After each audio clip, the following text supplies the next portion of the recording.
At kaugnay sa supply ng kuryente sa ilang lugar na nasalanta ng bagyong Glenda, mga kapanaim natin si Ginoong Joe Zaldariaga, tagapagsalita ng Meralco. Magandang umaga, Ginoong Zaldariaga. Yes, magandang umaga sa inyo, Howie, at sa inyong mga tagapanood. Aling mga lugar pa ang nanatiling walang kuryente?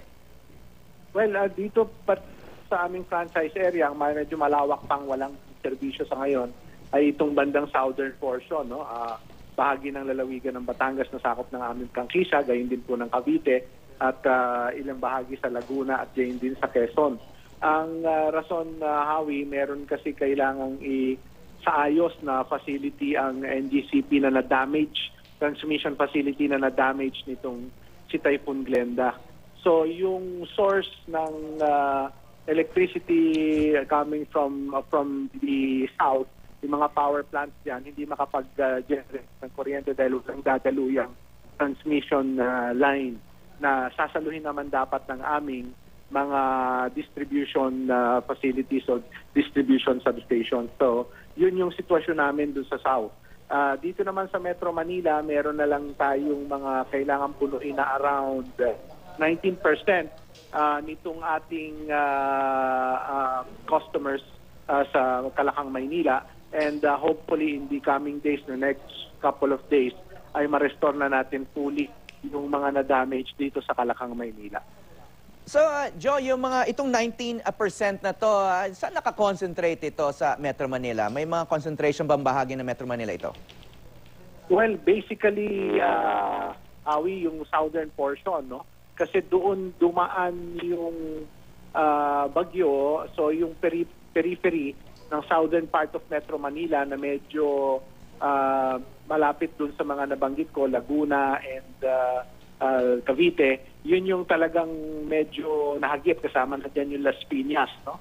So yun yung sitwasyon natin ngayon, all in the Quezon City area and other areas as well, na medyo naglinger ng konti itong bagyo.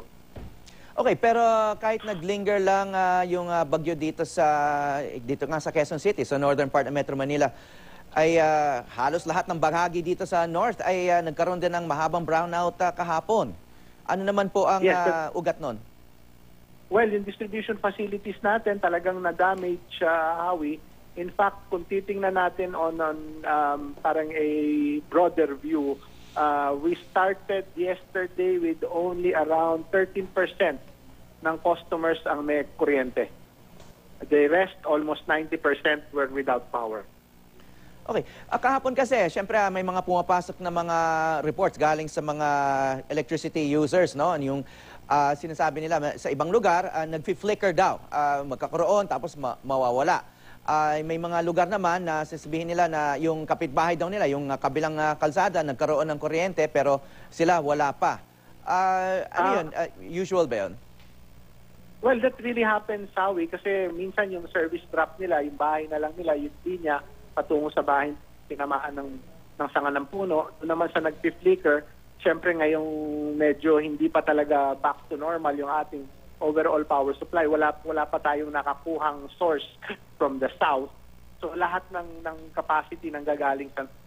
So kahit pa paano meron yung impact sa balance. Kumbaga, yung bagyo talagang nakakreate ng so much damage, not only dito sa amin sa Meralco, maging sa transmission facility ng NGCP. So talagang ang hinihingi namin sa ating mga customers ay pag-unawa. Kakaibang lakas po itong bagyo. Siguro kung maihahambing ko ito, halos lalapit na ito dun sa bagyong Milenyo. Mas malakas pa raw yung hangin kaysa sa Milenyo eh. Yun nga po. And Milenyo at that time, Howie, inabot kami ng 3 linggo. Okay, so mabilis na tong restoration na to. Yung iba, wala pang 24 hours nga. Yeah. Well, hopefully we can further speed up dun sa mga nalalabi. Okay, nabanggit nyo na cover nyo rin yung ilang bahagi ng Batangas at Cavite sa south, ano, na hanggang ngayon may brownout pa rin.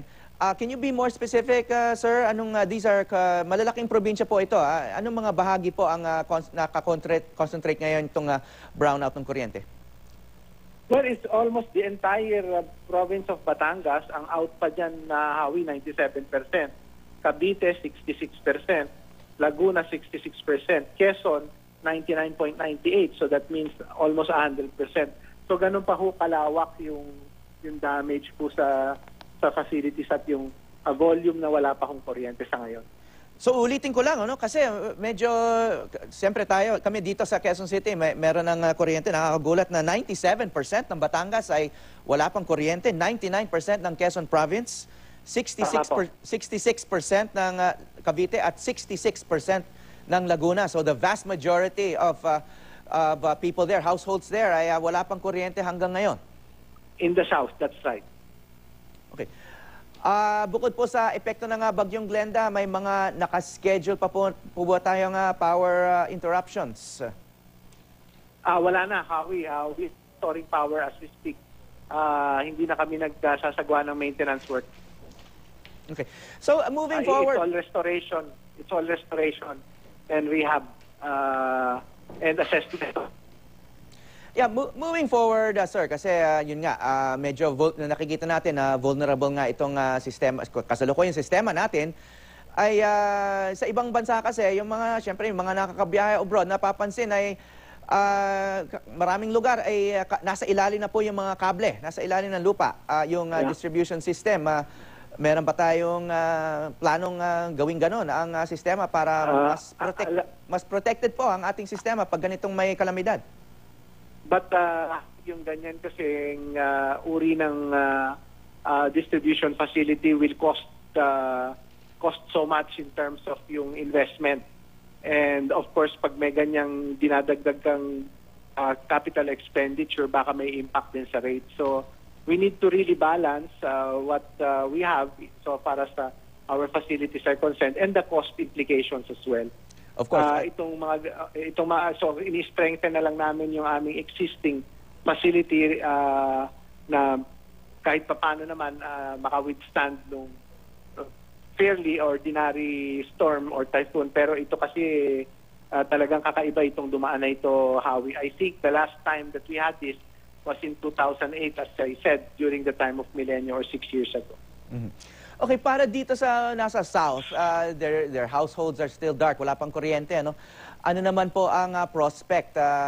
Tuloy-tuloy ba yung pag-aayos doon? Kasi yung sinabi nyo kahapon ay pinag-aaralan pa sa karamihan ng lugar, pero dito sa area ng Batangas, Cavite, Laguna at Quezon, ano na ho ang maasahan ng mga consumers diyan? Well, as soon as ma-i-up yung transmission facility doon, then we will be able to,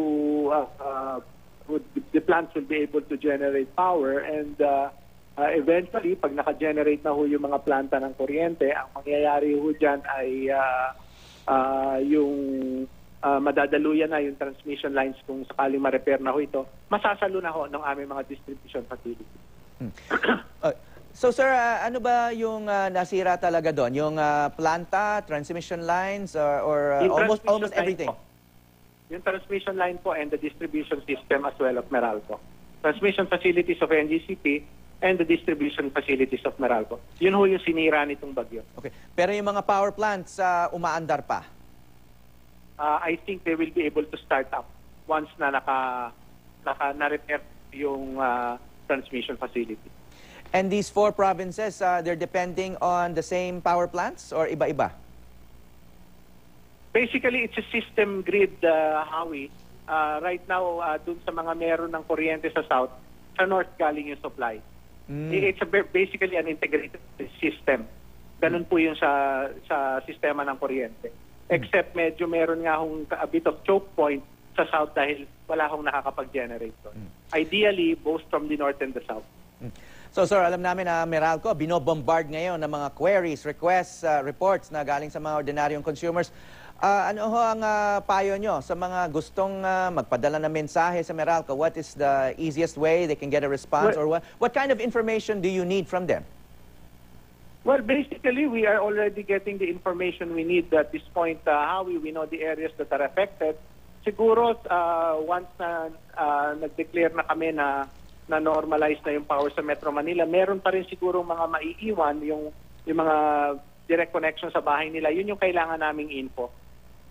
Okay, kasi kami, minsan nakakatanggap kami ng mga report na may natumbang electric post at natatakot yung mga kapitbahay.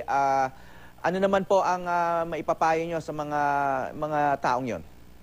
I'm sorry, can you repeat the question? Minsan kasi may nagpapaabot sa amin ng report or mensahe na may natumbang electric post Okay. sa kanilang lugar at yung mga kable nasa kalsada na. Ano naman po ang mapapayo nyo? Kasi sa kanila parang emergency yon. Kailangan talagang puntahan kaagad ng Meralco. Pero gaano kalaking emergency ba yon? Well, of course, anything related to downed facilities is by itself an emergency, Howie. At may mga crews kami out there in the field. May indication din kami kung ano sirkito yung out, which is servicing a specific area. At feedback from the public as well.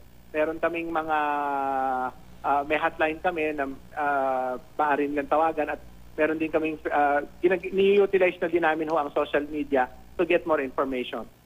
Yeah. Pwede niyong memorize niyo ba yung hotline, yung sinabi niyong hotline? The hotline is 16211. We have a Facebook page as well. We have a Twitter account at Meralco. And meron din po kaming text numbers, no? Ito po yung Smart is 09211. Globe is 0917-5516211.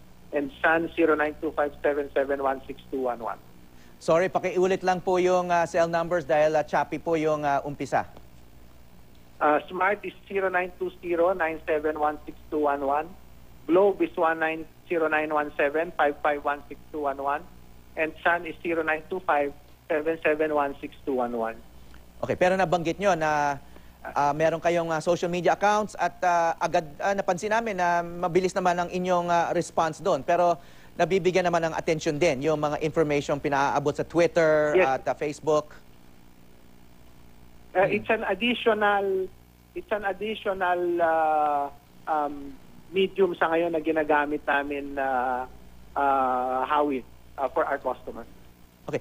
Pero sabi nyo kanina, alam nyo na kung saan yung mga problema. Pero halimbawa, itong mga address o locations ng mga natumbang poste ng Meralco, ng kuryente, ma-appreciate nyo pa rin yung information na yon? Definitely. Definitely. Kasi yung alam namin is basically sa circuit.